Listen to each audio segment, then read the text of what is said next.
He came to speak about being Canadian, for he is the longest-running news anchor that is still airing in Canada. He prides himself on telling the Canadian story by traveling from coast to coast. He is known as The Voice, for he is a man that needs no introductions. He is Peter Mansbridge. So, I mean, there's no guarantee on these things, but when you can make an argument face-to-face, you got a much better chance of being successful with that argument than if you're making it by long distance. With his iconic voice and stature, Peter Mansbridge wrapped up the Leading the North conference, a conference that took place in Fort McMurray, Alberta, where industry elites and business members from all across Canada came together to prepare, learn, and plan for the future of Fort McMurray. This is a major story for the country. What is happening in this part of your province. And the more that especially central Canadians understand the issues that are at stake, the better. We tend to, as you well know, I don't have to tell you, those that are sort of live in the center of the universe in downtown Toronto, sometimes are kind of mind blocked to things that are going on in other parts of the country. And so I've always believed, ever since I was a young reporter in Western Canada, that the secret to understanding the country to any degree is travel. So I take every opportunity I can to move around this country and to listen to what's being said. And reading the notes of this conference over the last couple of days, are an incredible asset for me to understanding some of the issues that are taking place here. One of the biggest areas of concern for the municipality of this area is protecting their name and telling the right story. A story and image that Mansbridge doesn't feel is that tarnished.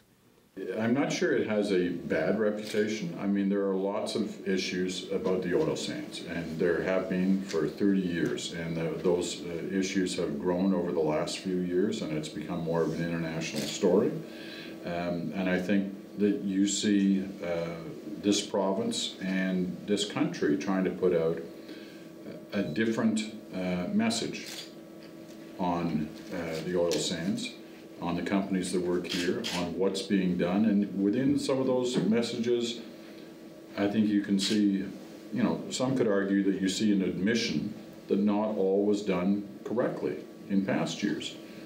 And if that's the case, well, good for them. When it comes to the oil industry, Mansbridge has told that story for years to Canadians. With the XL Pipeline's present situation, he sees that its present status might not be paused for just political reasons. You've got to keep your options open on what may happen here. I don't think it's as easy as to say, well, it's all political, it's all got to do with the election, and once the election's over, probably no matter who wins, that it's just going to go ahead. I think that's probably not a wise strategy. I think you've got to be prepared for any eventuality on that. Because there are a lot of issues at play here, and who knows what the landscape's going to look like a year from now.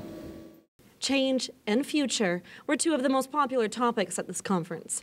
Mansbridge, who has been experiencing this region for over 3 decades, had his own reflections on the economic heartbeat of Canada.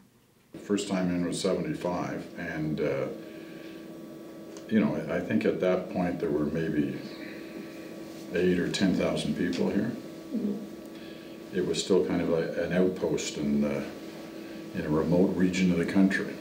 And now you drop into Fort McMurray, and you could be in almost any city in the country, depending on where exactly you are.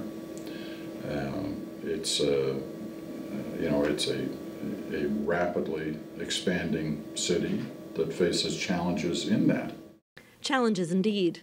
With an increase in population of 101% since 2000, growth is something this region is continuing to endure.